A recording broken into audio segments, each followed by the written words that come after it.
Well, that sucked. That's just no other way to put it. That game sucked. That was a tough watch. It was annoying. It was frustrating. Um, we were there the entire time, like the entire time, and it just wasn't meant to be. I don't know if the rim on whatever side we were on wasn't regulation, if it was smaller, but here on Believe in the Wolfpack, I welcome you back in. It's a somber episode. That one was, I mean, my God, there's nothing much more I can say other than we just beat ourselves. I don't think North Carolina won that game. I think we just handed them that game. I mean, my God, look at the shooting numbers 26% from the field, 9% from three. Even 76% from the free throw line isn't terrible, but could be better. 9% from three is unbelievable. Nothing was falling. I mean, nothing was going in. The only two threes were from Jane Taylor and Mo Dr. Both were pretty much wide open off good feeds, and they're just in rhythm, not off the dribble, just catch and shoot, put it right up. I mean, even then, on the inside, if it was contested, it wasn't close to going in. Now, credit to North Carolina, they played pretty good defense the entire night. A lot of the shots were highly contested to where, we could never get into a real groove, a real rhythm, see a few fall in and build on that because they were closing out everything. They were playing physical defense, but not too physical defense pretty much the entire time. They played very well defensively, but even offensively, North Carolina didn't play that well. You kind of accomplished what, I was at least hoping they would do. You kept Baycott off the boards and you held RJ Davis to 16 points, and he was 6 of 19 and 4 for 10 from three. So 4 for 10 from three is great. It's 40%. You'll take that every night. But still, 6 of 19 overall, that's terrible. He didn't even get to the free throw line. For him, that's not a good game at all. He still had 16 points, and then Harrison Ingram had 19 total rebounds. That one hurts. He had 19. So early on, Baycott got into foul trouble. He picked up 2 fouls relatively quickly, and then had 3 fouls at like the start of the second half, I believe. And Ingram just completely filled in for him. But even then, Harrison Ingram didn't score that well. He only had 9 points, but 19 rebounds. I mean, couldn't keep him off the glass to save our lives. My God. I mean, their bench was, nothing incredible. Trimble had 6, 4 for Withers. Ryan only had 8. Like, it wasn't an offensive game. Held them to 67 points. I think that's their second lowest total in a win all year. That might be their second lowest total in general for the year. Yeah, it is. It's 68 against Lehigh. That's the third lowest. 67 in a win, and they lost that game. Or no, I'm reading this completely wrong. My bad. This is their second lowest total of the year. Their third lowest is what, 78, 70 against Pitt. My bad. Complete brain fart there. Still annoyed. I'm still harping on that 9% from three. Get back to that in a second. But yeah, so they scored 70 in a win over Pitt, 65. That's their lowest of the year against Clemson. Clemson only scored 55. And then 67 tonight, where we only had 54. So their defense is incredible. But at the same time, we just couldn't hit a shot. Just couldn't hit a shot at all. Guys were second guessing themselves. I mean, they were forcing up bad stuff. DJ Horn, I mean, he might have had 3 quality looks tonight. A few deep threes that were questionable, I thought. But he was 2 for 16. 2 for 4 from the free throw line. He only had 6 points. 0 for 3 from beyond. I mean, he's not alone in just being awful tonight, but my God, the leading scorer for the team, and he's going 2 of 16. Had 6 points. Casey Morcell was the leading scorer. He was 3 for 12, 0 for 6 from beyond. He's got to see something fall through. He's got to see 1 3. I don't care if it's a last second heave that goes in, it'll count as a 3. I don't care if he shoots it underhand. He's got to see something go in from 3. He has been ice cold the last few games. He's got to get something to fall through. He did hit 1,000 points for his career tonight, so that was pretty cool. Good for him. That was a cool. He hit it on a, I think it was his second trip to the free throw line, but so that was cool. Good for him. But man, I think if you ask him, he'll say the same thing. Yeah, it was cool, but really wanted to beat these guys.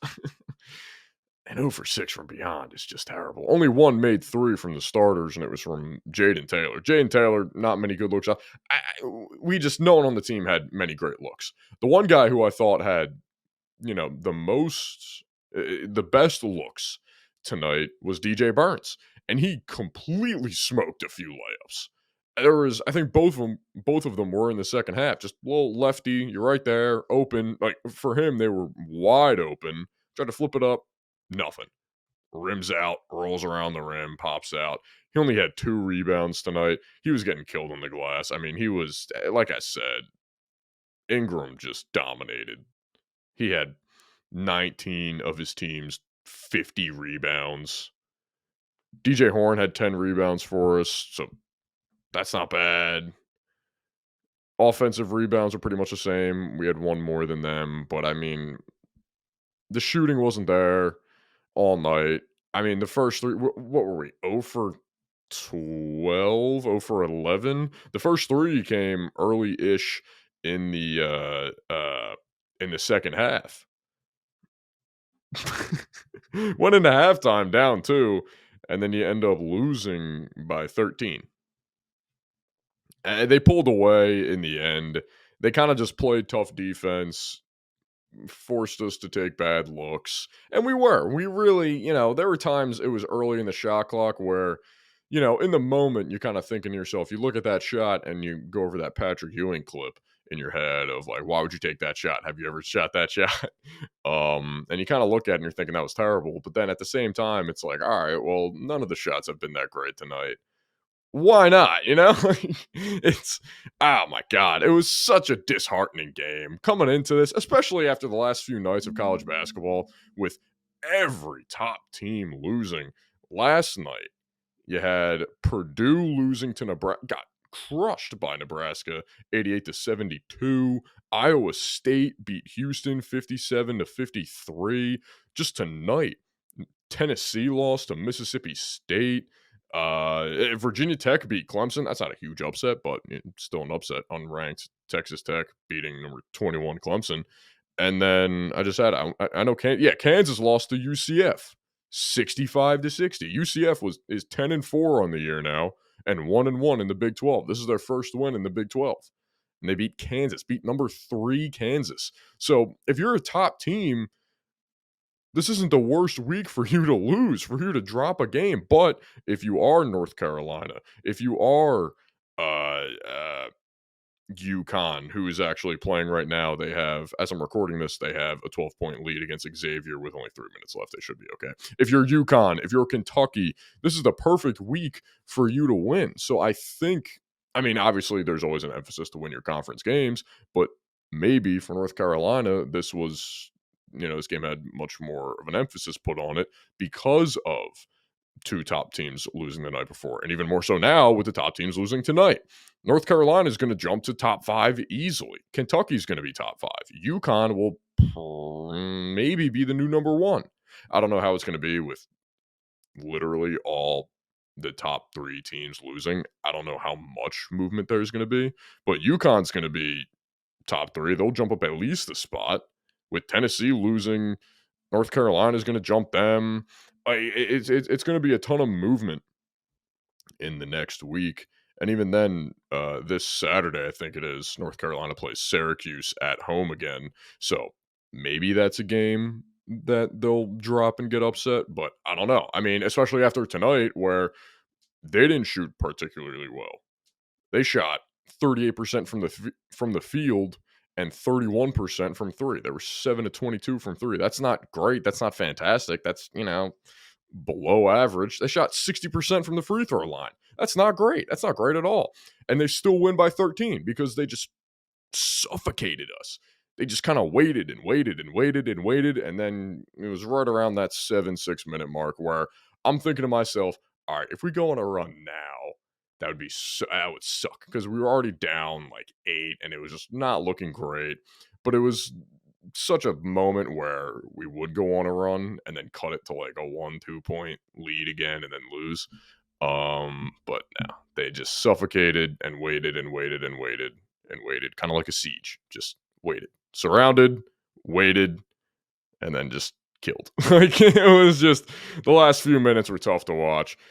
It doesn't feel like a 13-point loss. It feels like a 30-point loss because honestly, I just couldn't make a thing.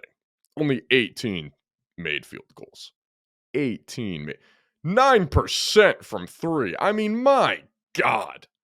2 for 21? Come on. Ugh. Ugh. I mean, this is one where you don't want to talk about it. You want to watch film on it. I think everybody understands. Like, hey, we just have to make shots. Maybe do some what the Phoenix Suns did and just record some post-game practices and shoot-arounds after you have a terrible game. But my God. On to the next one, which is this Saturday at Louisville. And Louisville is not great. 6-9 so far this year, 1-3 in conference. Losing this game, like I said, winning this game, it would have gave you, a really big bump to crack the top 25 and even be considered for the tournament as of right now. But I mean, you gotta go on a winning streak right now because so far there's not an impressive win. Maybe the Boston College win just because that's a conference game. Maybe Virginia, they've been playing well, but there really isn't an uber impressive win on the schedule so far. You have Virginia Tech coming up in 3 games. Maybe that can be one, but then you don't really have the next big test until Clemson, and they just lost again. So who knows what they really are after losing back-to-back games in the ACC. And then late in the year, you have North Carolina and Duke. So you may have to just really you can't waver here. You got to win as many games as you can. And then when it comes to that North Carolina and Duke back-to-back games, one at North Carolina and then the Duke game home. So at least you have the Duke game at home. If you can pull one of those out, get a decent seed in conference play, maybe you're sitting a little bit better. But right now, I mean, especially after this is the second game in a week that the shooting has just been awful. That Notre Dame game was pitiful. Pulled that one out barely. At least you won that one, but tonight was even worse. So I don't know. You got to find some kind of consistency, some kind of hot hand, some kind of I don't know, maybe some different actions because even then, some of the shots were just terrible. Some of the threes are just being thrown up. I mean, nothing was really working. Again, North Carolina's defense was unbelievable. And it's been very good for most of the year. But I don't know. This one sucked. I was real, talking myself into it, especially because the line kept changing. If I was looking at it all day, at one point, I think it was North Carolina minus 4.5. Then went to 3.5. And then like an hour or two before game time, it was 2.5. So I'm thinking like, whoa, what do they know that I don't? Which is a lot. But speaking of not knowing a lot about sports, college football. We'll talk about that. Coming up next, going to step away for a moment. But like I said, the next game for the men's Wolfpack will be this Saturday against Louisville. That's on the CW. Cool. And that will be at noon. As for, the women's team still plays tomorrow night. Home game against Virginia. That is at 7 o'clock. We'll be tuning in for that. But I'm going to step away for a moment. When we come back, college football. All right. Welcome back in. Believe in the Wolfpack. Gonna cover some college football stuff since the national championship just happened. And the greatest coach of all time, Nick Saban, retired just today. We'll get to, who I think will replace him in a minute or two. But want to go over the Michigan-Washington game first. 0 for 3 in the college football playoff. My bad. Hand up on me. Don't know ball. my bad, whatever. Next year, I'll have many more chances. So at least I got that to try to make up for it. But I was way off. Michigan thwomped Washington. I mean, it was close for the most part. It was a 7-point game most of the game, but Michigan's tackling was the MVP there. I think Corum got the MVP of the game. Whatever. Michigan's tackling was the MVP. I don't think they had a missed tackle all game. I really don't. That was incredible. Their defense did not miss a tackle. There were some open guys here and there that Penix missed, and they really shut down Dylan Johnson for the most part in the run game because the tackling was perfect on every level. Defensive line, linebackers, secondary especially. Secondary is where the most missed tackles happen. That is a fact. Not in this game. Not in this game at all. That secondary, Sandstrill, incredible at tackling, just wrapping up, making smart plays, getting guys down in open field. The one-on-one open field tackles were so impressive. Unbelievably impressive. The amount of times the receivers, Adunze especially, had some space a little bit and then got brought down only for maybe a yard after the catch. Oh my God, that was unbelievable. I couldn't believe it. And it didn't hit me until the third or fourth quarter. I'm thinking like, after I see a tackle, I'm like, wow, they I, I can't think of a guy missing a tackle saying like, oh, you got to make that or else it wouldn't have been a first down or else it would have been a touchdown, whatever. Nah, just a masterclass of tackling that, honestly goes underappreciated at times where there's so many missed tackles in every level nowadays. In the NFL, sometimes it just gets ridiculous. College, too. We can all remember some of the some of the Pac-12 games a few years ago, especially now since the Pac-12 is over. Very upsetting. About there was just zero defense, zero tackling. USC this year, their defense was just horrific. It was awful. But yeah, credit to Michigan. I mean, their running game was unbelievable. Blake Corum, 134 rushing yards. Donovan Edwards at one point had 2 carries, 80-something yards, and 2 touchdowns. He finished with 6 carries, 104 yards, and 2 touchdowns. This is how Michigan was going to win the game, with great defense and just the ground game. That's how if they were going to win the game, this is how I thought they'd win the game. But honestly, I did not think. The thing that surprised me, Michigan winning, it doesn't surprise me. I was picking Washington off the fact of their offense is incredible. It's the best offense that Michigan will see all year. And it would be so funny if a Pac-12 team won it in the last year of the Pac-12. But Penix looked terrible. He did not look good at all. He was missing throws. He was completely missing guys who were wide open, streaking down the field, and he's either checking it down or throwing it short of the first down marker, and then the guy's getting tackled immediately, and it's third, fourth down. He had Adunze open in the second quarter, wide open. Oh, absolutely. It was a walk-in touchdown for Adunze, and just completely missed him. He was running kind of with his left shoulder turned in. He was on the far side of the field, left shoulder turned in, had to completely flip to the other side to try to make the catch, and I just saw it right there. Yeah, I got the box score pulled up, and they showed a little highlight, and it's just Adunze trying his best to completely turn and still have to kind of reach up above his head, cross body to make a catch. Would have been an unbelievable grab, and just couldn't pull it in because the throw was just so bad. So yeah, especially after that Sugar Bowl against Texas, I really thought Penix was going to show out and just continue with the hot hand. Even on the touchdown that he had, the guy who ran the post was wide open. He was wide open. Was it McMillan? Yeah, it was McMillan. He was wide open over the middle for a few seconds. And I'm sitting there thinking, throw the ball, throw the ball, throw the ball, throw the ball. He's looking to his right, I think, and just completely missed him. Almost completely missed him. He was wide open for a while. If he waited any longer, he would have been out of bounds. So I don't know. Credit to Michigan. Credit to Jim Harbaugh. As much I've been so annoyed with Harbaugh this entire year just because of the whole cheating thing. The whole, is he going to go to the NFL? Even in years prior, is he going to go to the NFL? Is he not? It was cool to see him win. He is he is a football guy. He is just the most football of any. He's just football. Jim Harbaugh is football. Especially, I mean, his brother John. Like the Harbaughs just love football. If there's one thing about the Harbaughs, they love football.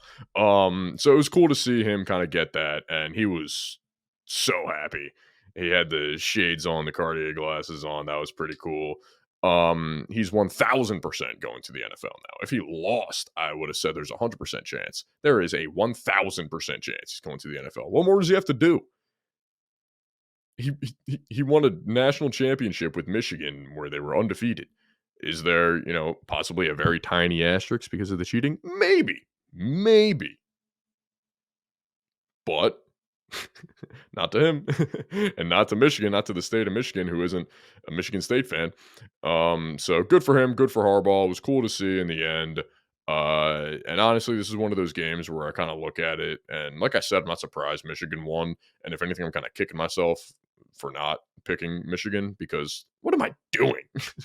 It's a Big Ten team against a Pac-12 team. They got the defense. It's Michigan. They got the running game. Whatever.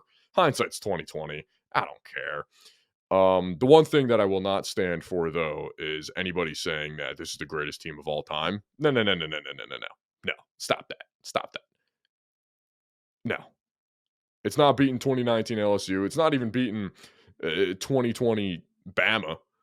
Put it against any of the early 2000 Miami teams? No. Matt Leinart and Reggie Bush USC teams? No.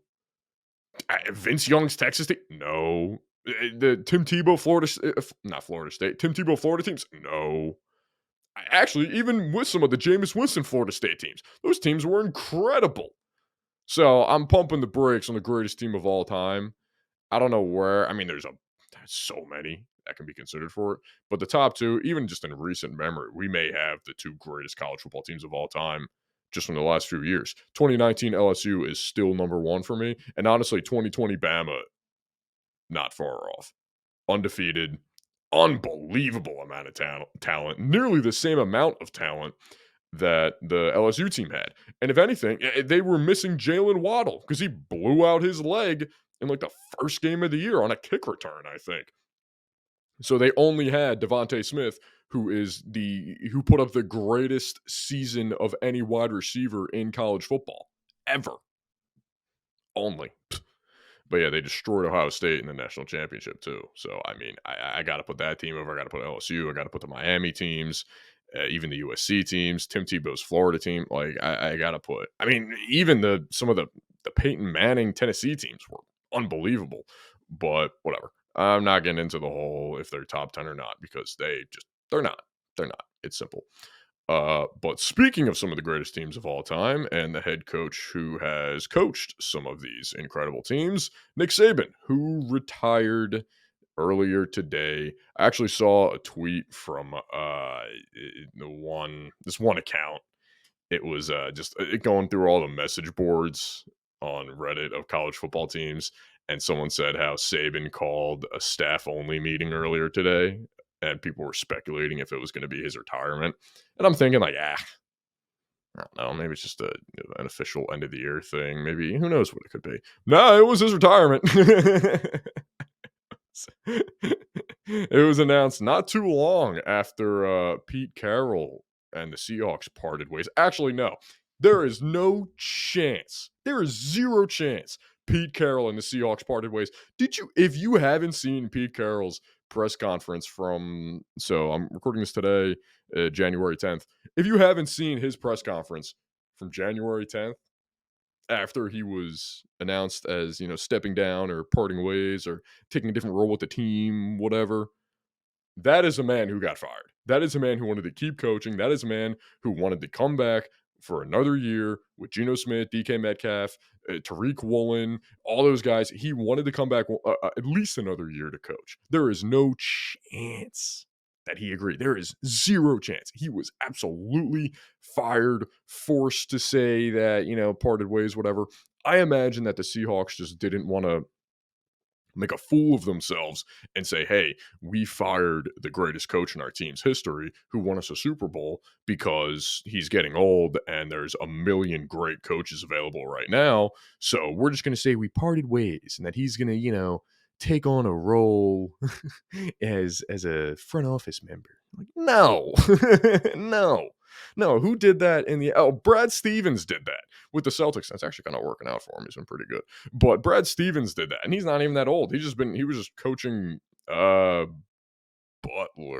Yeah, Butler and the Celtics for years and years. He just didn't feel like coaching. He may get back into it. Who knows? But there's no chance Pete Carroll is going to take any kind of front office role. He's going to get some fake, supervisor, assistant title that he's not going to do anything for. He's still going to get paid whatever he's supposed to be getting paid as a coach.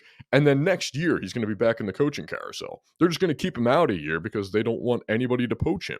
There's zero chance that he was going to resign or agree to not coach the Seahawks anymore. That was ridiculous to me. But back to Nick Saban retiring. He's also about 71, 72 years old. So not the most surprising thing. It was kind of just crazy to see Nick Saban retiring. Will he come back? Honestly, I don't think so. I think he's fine with what he's accomplished. I think he's fine with kind of how he went out. And I do respect that he just, he didn't have this whole retirement year, like, oh, going away, my last year, shower me with gifts and praise and yada, yada, yada. Now, Nick Saban wasn't going to do that. Nick Saban, also a football guy, he was never going to do that. He was just going to, all right, yeah, this is my last year. Let me keep it to myself. Let me enjoy it with my team. Let me keep it internal. Let me keep it personal. Let me not throw it out there in the media. Let me just, let me have my year. Let me coach. No outside distractions, and then we'll go from there. So I respect it. It was a great season, honestly. Everyone kept saying it's not his best team, which it wasn't. It wasn't close to his best team. But the fact that he still made the college football playoff and was in a game in the Rose Bowl that he very easily, not easily, but he definitely could have won that game. So, credit to him. He's the greatest coach of all time. 7 total national championships, 6 with Alabama.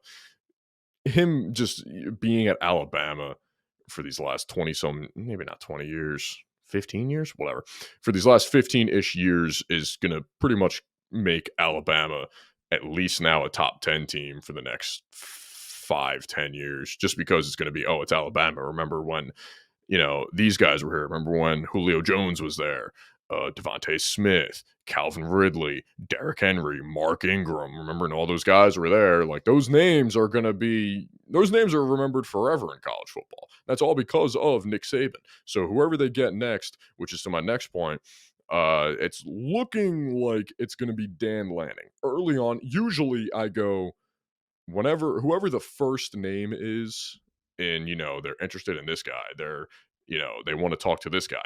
Usually that's the first option. And for Alabama, whoever Alabama's first option is, that's who it's going to be. I mean, come on.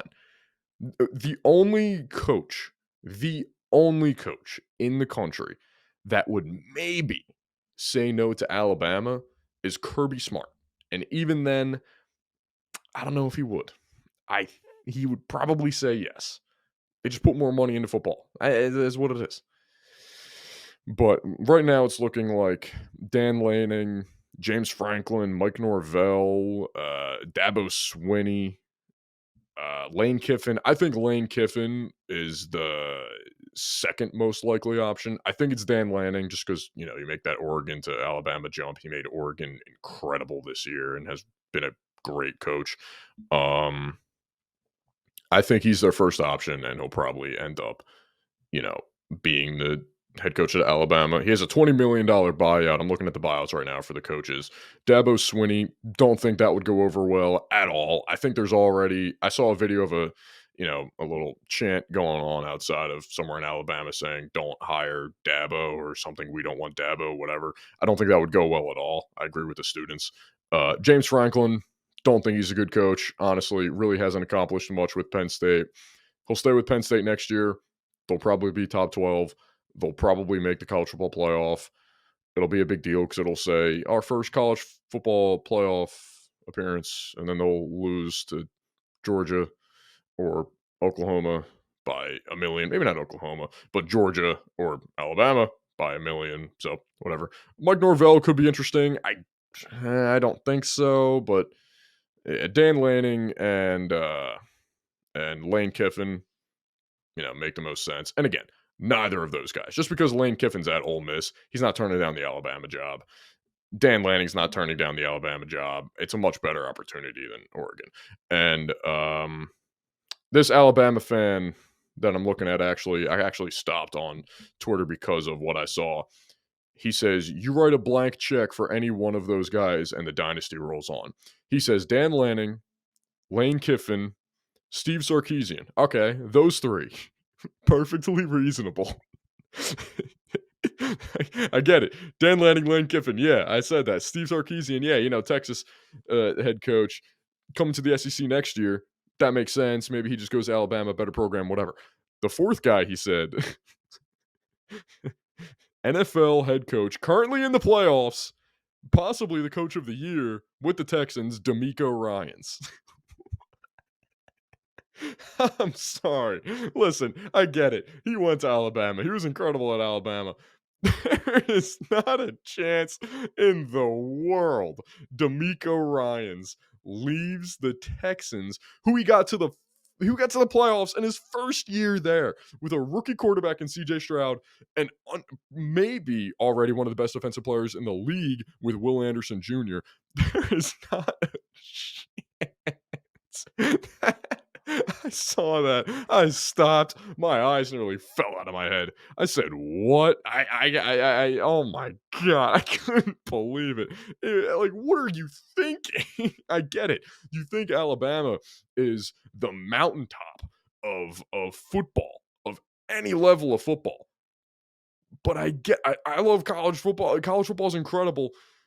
You ask any college coach, they would much rather be in the NFL. Look at Saban. Saban tried to be in the NFL, and it didn't work out. Harbaugh's about to go back to the NFL. I mean, come on. Harbaugh just won a championship with Michigan, undefeated. He's never going to pay for a beer, a meal, a car wash, a whatever, a house in Michigan for the rest of his life, and he's still going to go to the NFL. You think DeMeco Ryans is going to go back after he just got a head coaching job and is now in the playoffs? All right. If you say so. Oh, man. That was absurd. But that's going to wrap it up for tonight. By the time we talk again, I'm hoping that the NC State men's and women's team don't drop another game, and I'm assuming that Dan Lanning will be the Alabama head coach. So I thank you for joining me on this episode of Believe in the Wolfpack, and we'll see you next time.